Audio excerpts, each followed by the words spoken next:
Bonjour, l'heure politique est ce matin à Sada. Nous allons recevoir Oussamoudine Abdallah, le maire de la commune. Sada, cette commune du centre-ouest qui est pleine d'opportunités et en même temps en pleine transformation. Sada est composé de deux villages aux caractéristiques très différentes. Le village de Sada qui compte 9 543 habitants et dont les conditions de vie sont supérieures à la moyenne selon l'INSEE, et le village de Mangajou qui compte 1588 habitants. Les logements y sont considérés comme précaires, toujours selon l'INSEE. Le nombre d'habitants dans la commune a beaucoup augmenté ces dernières années. Entre les deux recensements, ils ont presque doublé dans le village de Mangajou. Sada compte 14% de cases en tôle parmi les résidences principales, quand Mangajou en compte 32%. 45% des habitants du village de Sada ont un emploi, ils ne sont que 29% à Mangajou.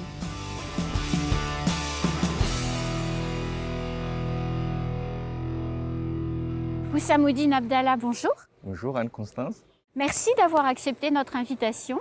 C'est un plaisir d'être là. On est très heureux que vous nous accueilliez ici à Sada. On est où là, monsieur le maire? Ah, là, on est à Sada, front de mer. Et beaucoup de souvenirs ici parce que j'ai grandi ici. Vous voyez la plage. Après l'école coranique, l'école laïque, je passais des heures ici avec des copains à taper au ballon. Et mes premières compétitions, je les ai connues ici aussi parce que je suis fan du football plage. Donc je participais à plusieurs reprises pendant des années et surtout les tournois Ramadan, des compétitions avec des phases de championnat puis des phases finales. Et là-dedans, il fallait être en finale, jouer le jour de l'Aïd. Donc j'ai pris plaisir à participer à ces compétitions. En même temps, ça forge parce que avec les potes, c'est des compétitions même sans des disputes. Et là, ça permet de forger une personnalité et de devenir ce qu'on est aujourd'hui. Je suis content de voir ces gamins-là en face de moi parce qu'ils sont à l'école à côté. Moi, j'ai fait aussi l'école qui est à côté. Donc, on descendait ici aussi pour jouer. Donc voilà, c'est le quartier ici, c'est là où j'ai grandi. Et quand on voit là de l'autre côté avec les rochers là-bas, c'est là où on passait aussi des moments superbes avec des amis en faisant des petits voulets à l'époque. Et quand je suis ici, je me sens bien. Alors, monsieur le maire, vous êtes maire depuis un petit peu plus d'1 an maintenant. Vous êtes heureux? Je suis très heureux parce que j'ai fait 15 ans dans l'administration en tant que cadre, puis DGS dans la fonction publique territoriale.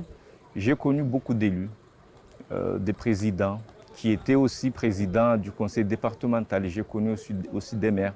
Donc là-dessus, j'ai beaucoup appris.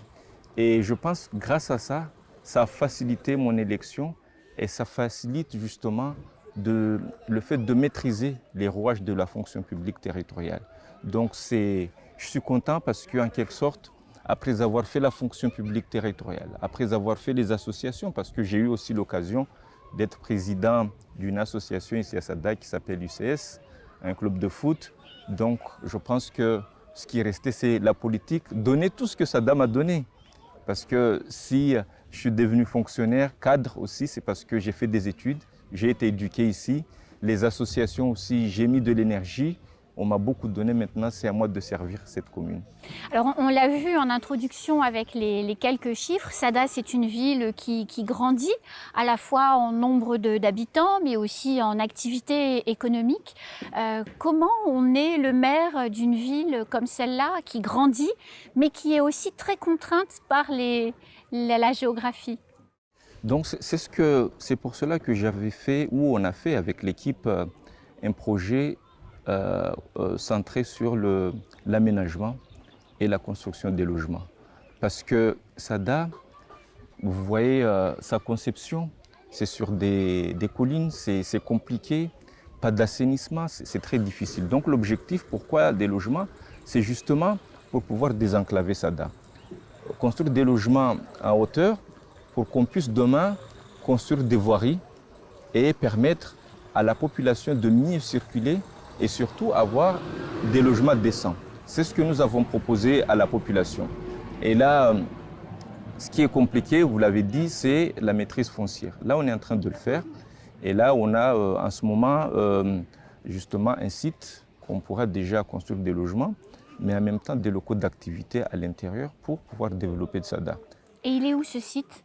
C'est le site, il y a un site au niveau de la bibliothèque, 38 logements, 5 locaux d'activité, les études ont beaucoup avancé. Et un deuxième site au niveau du dispensaire de Sada. Là, une fois qu'on aura modifié le plan local d'urbanisme, je pense dans 3 à 4 mois, là, on pourra commencer justement à déposer les permis pour pouvoir construire. L'objectif, c'est ça, c'est de permettre à la population de Sada de pouvoir, pour ceux qui ont des difficultés à trouver une habitation décente, de pouvoir s'installer et qu'on puisse aussi, avec les locaux d'activité que nous souhaiterons mettre dedans, faire de l'attractivité. Parce que Sada doit se développer et la question de l'emploi aussi qui est importante. Qui sera logé dans ces logements? C'est des gens de ces quartiers que vous allez casser ou bien ce sont de nouveaux venus De tout, parce qu'on a l'ambition de construire quand même, comme je l'avais dit, 400 logements. Dans la mandature? Dans la mandature, ce qu'on espère, même si bon, on voit les difficultés pour l'instant, mais on a toujours l'ambition de le faire. Oui. Et là, c'est notamment des gens qui sont en difficulté ici, qui doivent se loger, des Mahorais, des Sadois, qui vivent, parce qu'on a fait le tour, quand on était en campagne, on voit des gens de Sada qui souffrent beaucoup, qui souffrent énormément. Donc, qui ont aussi, qui peuvent avoir aussi, comment dirais-je, qui peuvent remplir les conditions pour habiter dans ces logements. Ce sera des logements sociaux? Des logements sociaux, mais aussi acquisition. D'accord. Aussi. Donc et de là, la mixité. De la mixité. Et en même temps, nous avons aussi des professionnels qui ont envie de s'installer. Rien que ces derniers mois, on a installé un ergonome, un psychologue, nutritionniste, et bientôt, on va aussi installer à Sada un cabinet d'ophtalmologie. Et ces professionnels proposent des consultations à la population, c'est ça? Oui, tout à fait. Proposent des consultations, ce qui est bien parce qu'à un moment donné, il faudra qu'on mette en avant notamment les services de proximité. Les services de proximité, et là, on a la maison France Service. Et on a été labellisé il n'y a pas longtemps. Et là, dès la semaine prochaine, on va mettre en place les premiers services de proximité, notamment l'accompagnement numérique, l'accès aux droits, et ça sera installé au niveau de l'état civil de Sada. Donc voilà, c'est ces ambitions-là que nous avons justement pour Sada, l'attractivité pour l'emploi et avoir une commune agréable à vivre.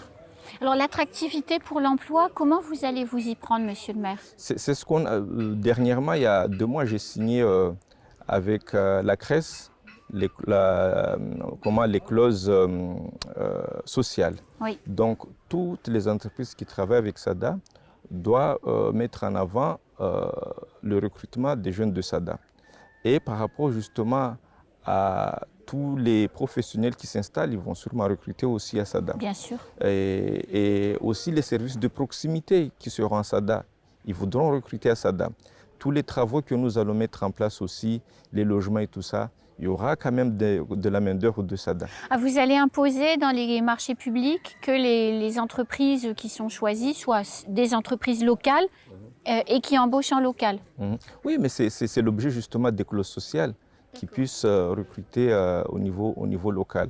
Et vu que nous souhaitons justement pendant la mandature le recrutement de 300, on avait dit 300 emplois, c'est en bonne voie parce qu'on accompagne justement ces jeunes-là à être recrutés dans des entreprises et on est en train de travailler avec des associations, par exemple comme les I. Dernièrement, il y a 2 semaines, on a à peu près 9 jeunes qui pourront intégrer justement des formations, BTS social et BTS comptabilité, c'est tout ça. Donc, et bientôt aussi, on va mettre en place un chantier d'insertion. Oui. Et tout ça, voilà, c'est l'emploi. Il vous faudra combien de temps, monsieur le maire, pour réussir à ce que ces projets soient visibles concrètement pour les habitants, selon vous? Il y en a qui sont déjà visibles. D'accord. Parce que là où on est ici, à ce niveau-là, pendant 2-3 ans, avec les eaux pluviales, il y avait des odeurs pas possibles. Quand on est arrivé, parce que c'était une question de santé publique, bien sûr. C'est la première chose qu'on a fait. D'accord. On a engagé les travaux et là, les gens du quartier, bon. Voilà, ça sent bon. Oui. On a aussi des opportunités quand on est élu. C'est pour cela, Mayotte a besoin des élus très concentrés, notamment le pont de Mangajou.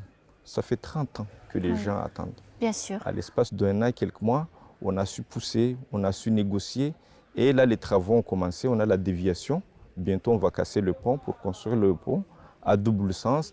Et déjà là, au niveau de la circulation, au niveau de la mobilité, c'est énorme. Bien sûr. Ça passe par là. Bien Quand sûr. les gens partent à Sada pour aller à Mamoudzou, on ne part pas avec la pression. Quand on a le pont qui est fait, quand on rentre pas à Sada avec la pression. Donc pour moi, c'était vraiment la base pour pouvoir assurer justement le désenclavement de Sada. Il fallait faire ce pont. Je pense que c'est une chose de fait. Oui, c'est acquis, les pelleteuses sont là et c'est en cours. Tout à fait. Et on a aussi, on s'est mobilisé aussi sur tout ce qui est équipement sportif. Il y a le terrain de Mangajou qui est en travaux. On a aussi le terrain synthétique de Sada. Et là, un peu de temps, on a su se mobiliser pour avoir le financement. C'est 2 millions d'euros. Donc on a là-dedans, par exemple, pour le terrain de Sada, on a bouclé le plan de financement. C'est du FEI. Alors c'est quoi du FEI? Fonds exceptionnel d'investissement au niveau du plan de relance. Donc les communes sont candidates et proposent des projets. Tout à fait. Donc nous on a proposé ça et c'est aussi le conseil départemental qui nous a accompagnés là-dessus et surtout le recteur que je vais remercier parce que c'est un garçon là qui se mobilise pour Mayotte. Et quand je lui ai présenté le projet, tout de suite il a dit on y va parce qu'on a les collégiens qui font leur sport là, on a aussi l'école primaire. Donc il s'est engagé pour 900 000 euros et là les travaux ont déjà débuté. Donc tout ça c'est déjà extrêmement visible. C'est déjà visible et je peux vous dire aussi la question de l'assainissement. Oui. Qui est un gros morceau à Mayotte. Et puis un gros problème ici en particulier, on le voit avec l'architecture à Sada en particulier. Et ça fait 10 ans qu'on n'a pas fait de l'assainissement collectif à Sada. On a lancé le chantier parce que j'ai la chance d'être aussi délégué au SMEAM. Et là, on a relancé les chantiers, ça fait 10 ans. Et tout le tronçon de la boulangerie jusqu'à Bandani, il est réalisé. En 3 mois, là, il est fini. Donc là, il faudra continuer dans les autres tronçons pour pouvoir enfin faire les branchements. Et alors, est-ce que justement les branchements, vous allez accompagner les habitants de Sada à se raccorder de leur maison jusqu'à ce tuyau? Tout dépend parce qu'on déploie aussi plusieurs projets RHI. Oui. Ça peut se faire dans ce sens-là aussi. Sûr. Donc il y aura sûrement un accompagnement. Comme l'a fait Kungu d'ailleurs. Tout à fait. Il y aura aussi un accompagnement là-dessus. Ce qui est important, il faudra collectivement, toutes les communes qui sont concernées pour la STEP, plus le SMEAM et l'État, qu'on puisse rapidement ouvrir enfin cette STEP. Et là, ça engage aussi que la commune de Sada puisse continuer à réaliser ce réseau pour qu'on puisse avoir les pourcentages nécessaires pour démarrer la STEP. Alors, vous avez aussi un problème d'eau potable dans certains quartiers de Sada. Il y a des Sadois qui ont du mal, dans certaines périodes de l'année, à avoir de l'eau potable. Est-ce que vous avez déjà eu le temps de travailler sur ce dossier? Tout à fait. On a même, il y a à peu près 3 semaines, j'ai eu une réunion ici à Sada avec la direction générale du SMEAM et on a évoqué le problème. C'est vrai que c'est en hauteur. On a la citerne là qui est finie, mais il manque justement le réseau. Il manque un réseau pour brancher justement de la citerne jusqu'à Verdoujani de Sada. Et là, le marché au niveau du SMEAM a été déjà lancé. D'accord. A été déjà lancé. Donc on espère que d'ici 6 mois, les travaux pourront commencer et on espère vraiment que d'ici la fin de l'année 2022, que les habitants de Bandani puissent avoir de l'eau. C'est un engagement que j'avais pris et je compte vraiment y tenir. Alors tout ça, monsieur le maire, vous ne le faites pas tout seul, vous le faites avec une équipe et il y a l'une de vos adjointes au maire justement qui avait envie de témoigner.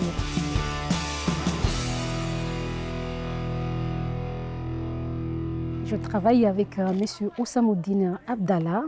Il attend beaucoup de nous en tant qu'adjoint et même aussi pour les conseillers municipaux. C'est très important et c'est très agréable de travailler avec un jeune homme. Je dirais qui a des connaissances, qui a de l'expérience dans plusieurs domaines et en même temps il est très dynamique et donc je ferai le maximum, je ferai le meilleur, je donnerai le meilleur pour que justement accomplir ce dont il m'a mis en responsabilité. Avant d'être élue, je suis d'abord une citoyenne, je suis une femme très engagée dans la vie politique, associative. Je milite beaucoup pour des causes qui me tiennent à cœur, des causes justes. J'essaye justement de lutter contre beaucoup de choses auxquelles je n'y crois pas du tout. Et en même temps, je suis souvent sur le terrain, je travaille beaucoup. Il y a beaucoup de choses sur l'insécurité, donc c'est quelque chose où nous, la population, nous pourrons essayer justement de lutter, mais il y a des limites, il y a des choses que nous ne pouvons pas faire. Et donc, c'est la responsabilité de l'État. Et c'est l'État d'abord, ensuite la commune. Être devenu adjointe au maire, ça change beaucoup. Pourquoi? Parce qu'il y a un autre regard envers la population. Il y a beaucoup plus de demandes, de doléances. Il faut être très à l'écoute, il faut être tout le temps présent. Et donc, c'est important. Alors que hier, quand j'étais juste simple citoyenne, c'est moi qui allais vers la population, qui participait à un peu de tout. Et là, c'est le contraire. C'est la population qui vient vers moi, qui demande, qui a envie que je sois à 100% disponible parce que la population a fait le choix de nous élire, d'élire un programme. Merci beaucoup et à très bientôt. Alors on l'a vu dans l'interview, elle fait plein de choses, Siti. Comment vous gérez les relations entre vous, vos adjoints et l'intercommunalité et le conseil départemental et les services de l'État? Parce que finalement c'est plein de petites pièces qui se mettent ensemble pour faire un puzzle efficace en fait. On a fait le choix ici à Sada, au niveau du conseil municipal, de donner délégation à tous les conseillers de la majorité. Donc chaque conseiller a une mission spécifique. Donc il sait ce qu'il doit faire. C'est pour cela que c'est facile, parce que tous les jours il y a des réunions. Je ne suis pas obligé d'être là. On se retrouve en réunion de majorité ou en réunion de bureau pour faire le point et chacun fait le job. C'est ce qui est intéressant avec cette équipe. Donc au niveau de l'intercommunalité, je l'avais dit pendant la campagne, il faut que la 3CO, les intercommunalités de Mayotte soient vraiment une chance, une opportunité pour les communes. C'est des intercos qui sont jeunes, mais c'est à nous de les pousser. Et là, il y a aussi 3 semaines et moi, on a fait une réunion avec les conseils communautaires pour préparer le projet de la mandature. Vraiment aller sur le fond. Parce qu'il ne faut pas que chaque commune se dise à Chikoni, il y a un gymnase, il faut que j'en ai un à Sada. Bien sûr. Il y a un équipement culturel. Donc il faut absolument qu'on puisse mettre en place les projets d'intérêt communautaire. Et ça, c'est l'enjeu de cet interco. Après, il y a sûrement des projets où tout le monde doit participer, notamment tout ce qui est mobilité, la circulation, la voirie, ça, le transport, ça c'est dans les 5 intercos. Et on a aussi des projets parce que tout le monde là en ce moment, on a besoin des parcs dans tous nos communes, ça c'est important aussi, mais on a besoin aussi qu'il y ait dans l'interco une piscine, on a besoin d'un gymnase, on a besoin d'un équipement culturel pour que les jeunes puissent aussi, parce qu'on a des jeunes talentueux, il faut qu'ils s'expriment dans ces structures-là. Donc avec vos collègues, les 4 autres maires des 4 autres communes de l'intercommunalité, tous ont cette maturité, comme ce que vous venez d'exprimer, de dire si on fait la piscine à Ouangani, eh bien on aura l'infrastructure culturelle à Sada, et puis on aura à Chikoni autre chose, et puis à Msangamouji autre chose. La maturité, elle est là. En tout cas, c'est ce qu'on essaie de poser la dernière fois. Parce qu'on s'est tous rendu compte qu'on ne peut pas continuer comme ça à faire les choses d'une manière à la va-vite sans pouvoir les planifier. Là, l'objectif, c'était de planifier. Qu'est-ce qu'on fait, dans quelle commune, pour que tous les jeunes de l'Interco se sentent vraiment se rendre compte que voilà, on a une intercommunalité, même s'il y a des communes, mais on a une intercommunalité et on essaie de mutualiser les moyens pour qu'on soit tous forts ensemble. Et je pense que voilà, on a quand même des élus d'expérience, le maire de Ouangani qui a fait déjà 2 mandats, le maire de Chikoni, bon, on est les novices avec le maire de Ouangani, mais on suit aussi... Mais ce n'est pas le maire de Ouangani qui a fait 2 mandats, parce que le maire de Ouangani vient d'être élu. Oui, j'ai dit on est des novices. Oui. Avec le maire de Ouangani, on est des novices, mais les autres maires, les 3, ont fait déjà 2 mandats. Donc nous, on est en apprentissage, on apprend, mais en même temps, c'est très instructif. J'ai passé une année riche et instructive, en même temps avec des mauvaises surprises de temps en temps, mais avec des opportunités énormes.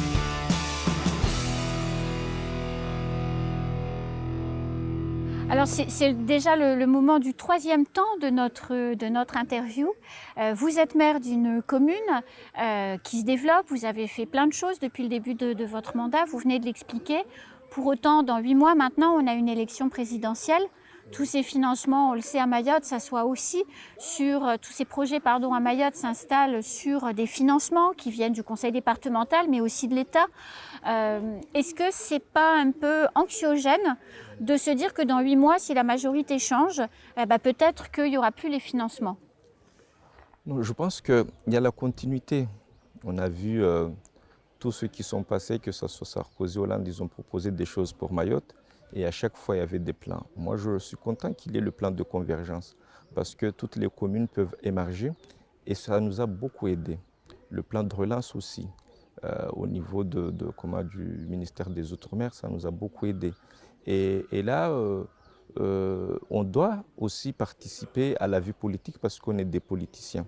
Oui. Quel que soit le président qui sera élu, c'est le président de la République, c'est le président des Mahorais aussi. Donc, on sera là, on va participer à l'élection présidentielle. Pour l'instant, comme vous le dites, on est à 8 mois. Nous avons un président actuel qui s'était engagé sur beaucoup de choses à Mayotte. On voudra connaître le bilan. Il y a des choses qui sont faites, qui sont bien, mais on a encore envie parce que Mayotte, on doit construire Mayotte. À chaque fois, on se dit, il y a tellement de choses qui se font, mais ce n'est pas assez. C'est ça. Et ça, c'est Mayotte parce que les Mahorais voyagent beaucoup. Ils sont en métropole, ils sont aux États-Unis, ils sont partout. Ils aimeraient bien que tout ce qu'ils voient là-bas soit à Mayotte et tout de suite. Donc on n'a pas le temps. On n'a pas le temps. Mais en même temps, moi je pense que voilà, on a des élections bientôt. Depuis qu'on est élu, on organise des élections tout le temps parce qu'après les municipales, on a eu les élections départementales, bientôt les élections présidentielles, législatives et puis sénatoriales. Mais on doit être là parce que c'est aussi l'engagement républicain. Et on compte y participer. Donc vous ferez campagne? Bien sûr, je ferai campagne. Pour l'instant, on attend écouter un peu les bilans, les propositions des uns et des autres pour Mayotte, parce que Mayotte doit aussi avoir un jour, ça a été dit, je ne sais pas qui l'avait dit à un moment donné, on a besoin aussi d'avoir des Mahorais qui travaillent dans les différents ministères. On a besoin aussi des Mahorais qui deviennent ministres, qui ont des responsabilités au niveau de l'État.